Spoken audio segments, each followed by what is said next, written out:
La voz de los protagonistas. Contacto telefónico. Y recibimos con mucho gusto a Arturo Piñeiro, investigador del IMCO, Instituto Mexicano para la Competitividad. Arturo, buenos días. En el estudio Marcela Pámanes y un servidor, Juan Ceballos. Hola Marcela, Juan, ¿cómo estás? Muy buenos días.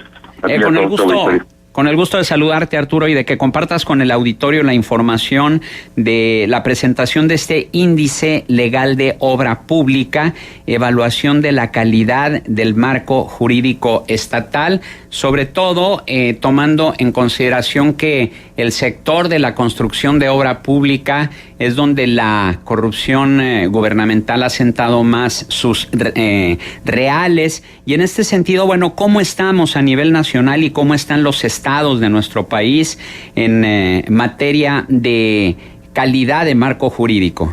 Claro. Mira, Juan, como sabes, vivimos en un país en donde hay buenas leyes que no se cumplen y malas leyes que se cumplen cabalmente. Entonces, a partir de esa frase, nosotros desde el Instituto consideramos efectuar una metodología de análisis, como ya bien lo decía, sobre la calidad regulatoria en materia de obra pública en 15 entidades federativas, incluido el estado de Coahuila. Esto tomando en consideración el mayor número de población y el impacto que tienen al PIB nacional. Además, para hacer esta metodología tuvimos que considerar leyes, reglamentos federales, reglamentos estatales, los sitios oficiales, los documentos académicos, inclusive documentos internacionales como los que emite la OCDE, etcétera, etcétera. Este índice está integrado por 24 indicadores que se les agregan en 144 criterios mínimos que deben de ser contemplados por este marco normativo, principalmente lo que es ley de obra pública y su reglamento a nivel estatal. Estos criterios se rigen por 7 ejes transversales que consideramos desde el Instituto que son torales para que la ley de obra pública pueda, de una manera que pueda desarrollarse de manera con un alto crítico, un alto criterio técnico, operativo y presupuestal. Estos ejes transversales son competencia, finanzas públicas, fiscalización, hablando de lo que comentabas de la corrupción, la planeación, las responsabilidades administrativas, las tecnologías de la información y la transparencia. A nivel nacional, ningún estado cumple con los requisitos mínimos evaluados. Ningún estado de estos 15 cumple en materia de competencia, en finanzas públicas, en fiscalización, en planeación, en responsabilidades en tecnologías y en transparencia. Si ponemos los 3 más bajos de estos 3 de los ejes, sería el de competencia. Si ninguno de estos estados fomentan la competencia, sino por el contrario, generalmente ayudan o prefieren la localidad, es decir, empresarios que son de la zona o del lugar, sin permitir que a otro empresario posiblemente del Ciudad de México o del Estado de México no pueda participar posiblemente en Baja California, porque Baja California te pide que tengas tu residencia ahí para poder participar. Entonces, eso afecta a la competencia. Otro punto importante donde están totalmente reprobados es en las tecnologías de la información, las juntas de aclaraciones, todo este procedimiento que se hace de manera presencial ya por historia, digamos, en esta materia, pues ya se debe de evitar, porque esto también de una u otra forma incentiva la corrupción entre los propios participantes, es decir, que todos se conozcan y nos pongamos de acuerdo, y de repente ahora me toca a mí, me toca a ti, y se conozcan. Aquí lo que nosotros buscamos es que estas tecnologías de información sirvan para que realmente no haya, por ejemplo, en este sentido, las juntas de aclaración no se hagan de manera presencial, sino de manera electrónica. Que todo el proceso desde el inicio al fin, como lo que conocemos como Compranet, esté en un formato digital, digamos, en un formato digital para que cualquier persona pueda entrar a esa página y poder evaluar o poder ver qué sucedió, ¿no? En el caso no sé si te gustaría entrar al tema de Coahuila.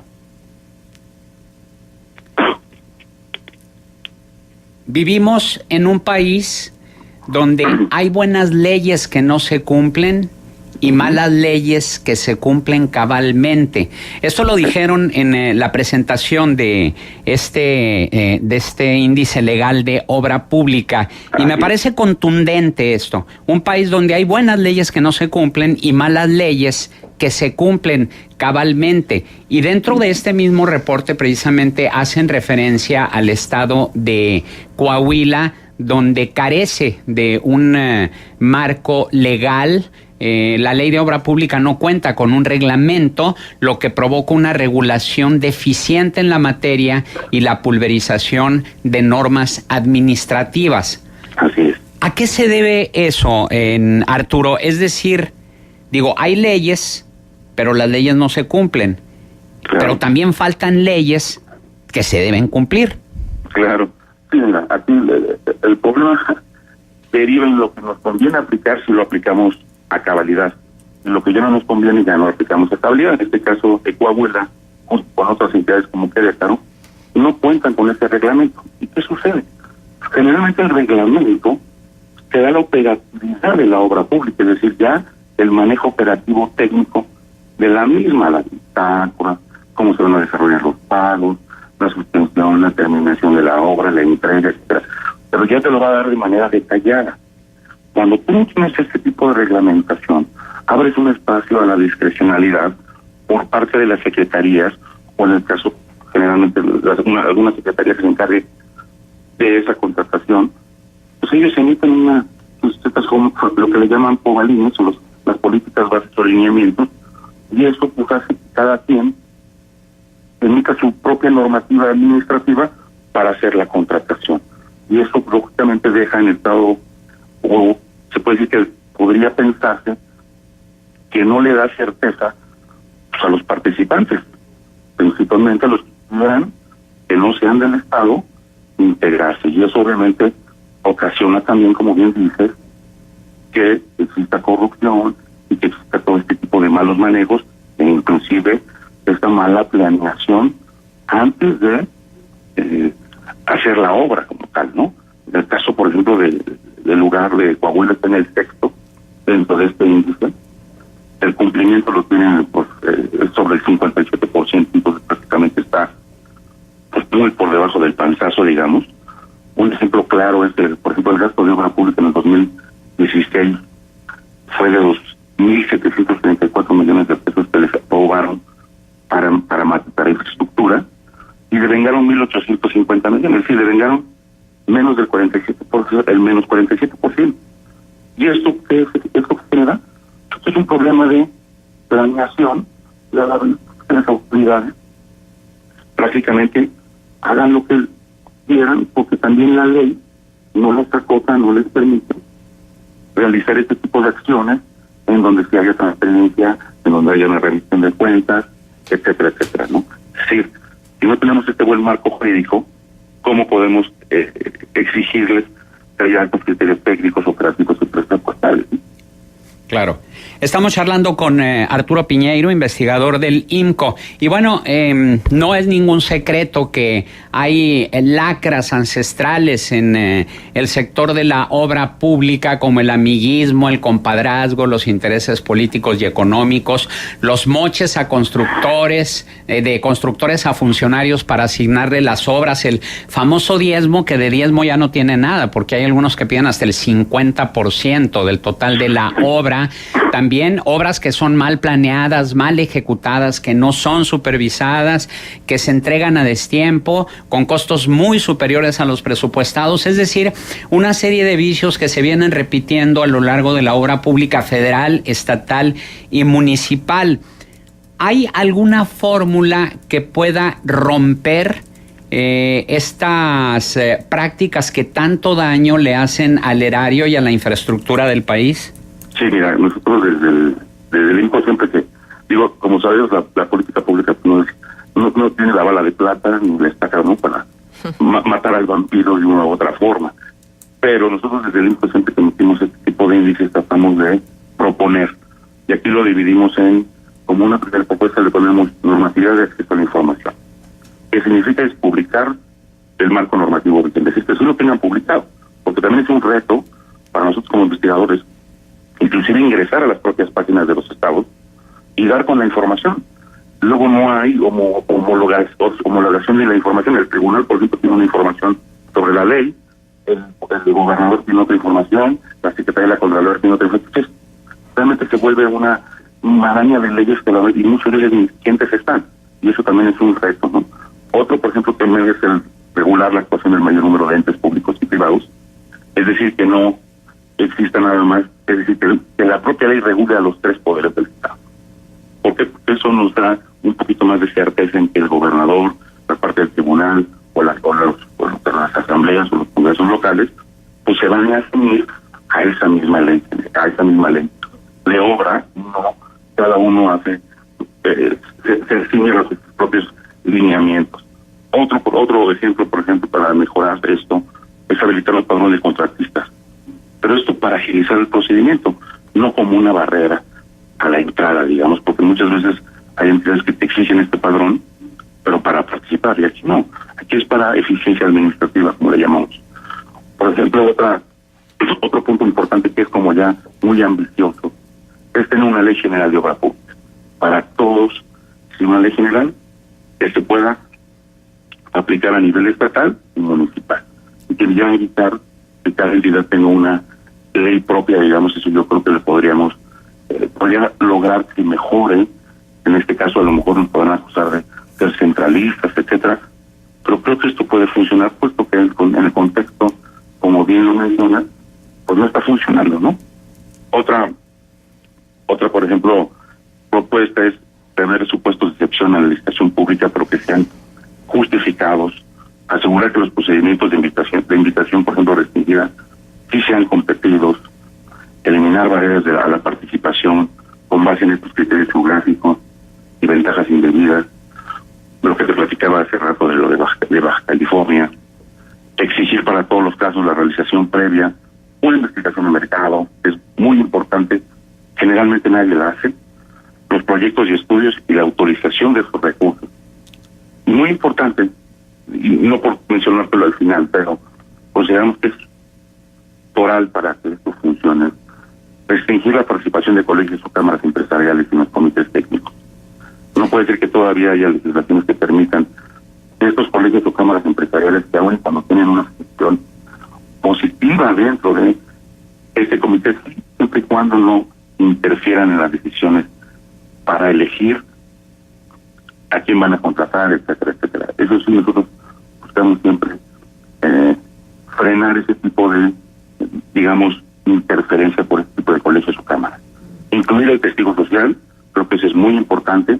Coahuila, creo que en este caso Coahuila sí lo contempla, esa es una de sus fortalezas, digámoslo. También Coahuila, por ejemplo, tiene los medios electrónicos, aún y tiene la propia en su legislación tiene algunas salvedades, pero creo que es positivo que sí lo estén tomando en cuenta. Por ejemplo, la modificación de los contratos es otro tema importante. Aquí lo que nosotros proponemos es topar la modificación de esos contratos al 10% de su plazo, porque actualmente casi todas las leyes tienen arriba del 25%. Entonces, imagínate, modificar un contrato, pues si elige el 100%, te va a ser el 125%. Y lo que hacen los empresarios es ponerse de acuerdo, ofertan una oferta la más baja y sabe que en un futuro va a haber una modificación y va a tener un 25% de rango para poder otra vez recontratar o modificar ese contrato. Aquí nosotros sí especificamos que sea el 10% específicamente, esto con base en directriz de la Unión Europea. Y otro tema importante es la prevención o el uso de mecanismos alternativos de solución de controversia. Este tema es fundamental porque durante el desarrollo de la obra pública, durante el desarrollo de la ejecución, el procedimiento, etcétera, puede haber discrepancias entre el gobierno o entre el ente contratante y el empresario o el constructor, y eso puede llegar a un gasto innecesario para el Estado en los tribunales, inclusive puede afectar también a la empresa, sobre costos, etcétera. Entonces, si hay un mecanismo alternativo, creo que podríamos evitar llegar a más, ¿no? Esto de manera general.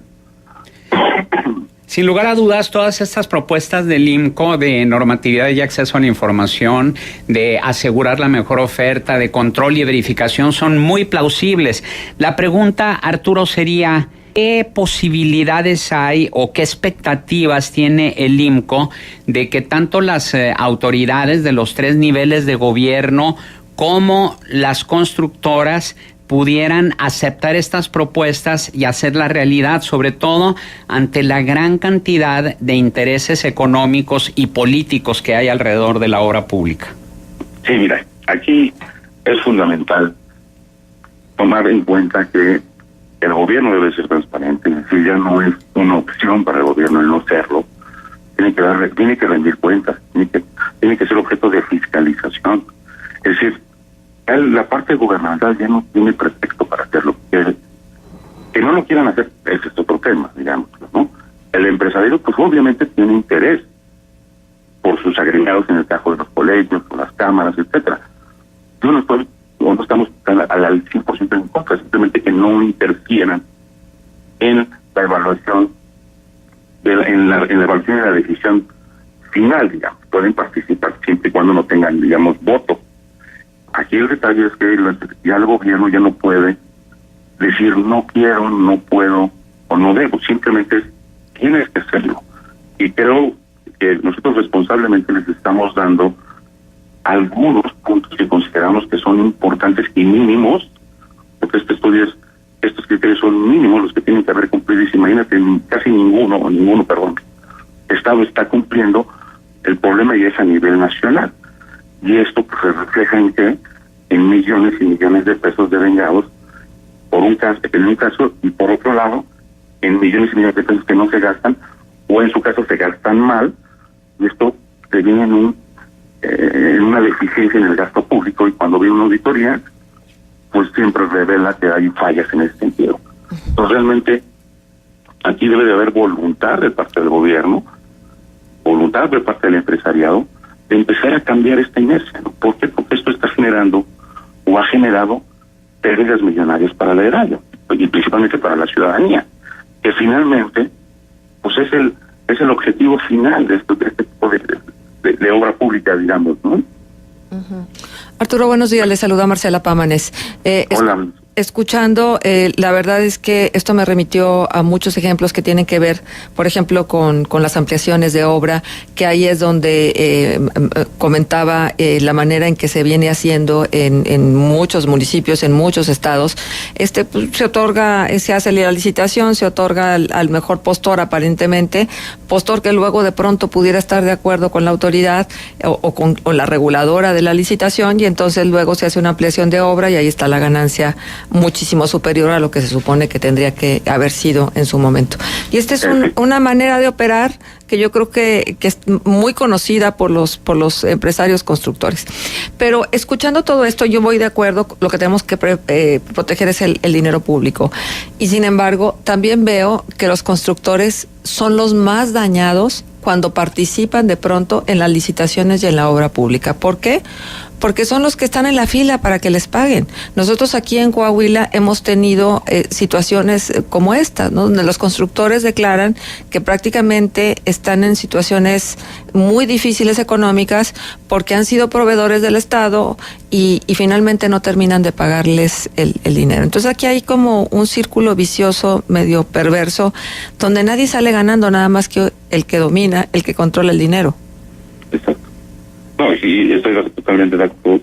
Una de las propuestas, inclusive, es esta parte por eso hablábamos de las tecnologías de la información, pero que esta parte la agiliza en parte o en mucho, tanto en la parte del empresariado o constructor como al gobierno, en las bitácoras electrónicas, los pagos electrónicos, todo este tipo de papeleo, documentación que se realizaba para ir comprobando pedacito por pedacito de la obra, evitarlo ya con un digitalizado de manera electrónica. Obviamente también el gobierno muchas veces este problema de no pagar a tiempo pues viene de una mala planeación de la misma, ¿no?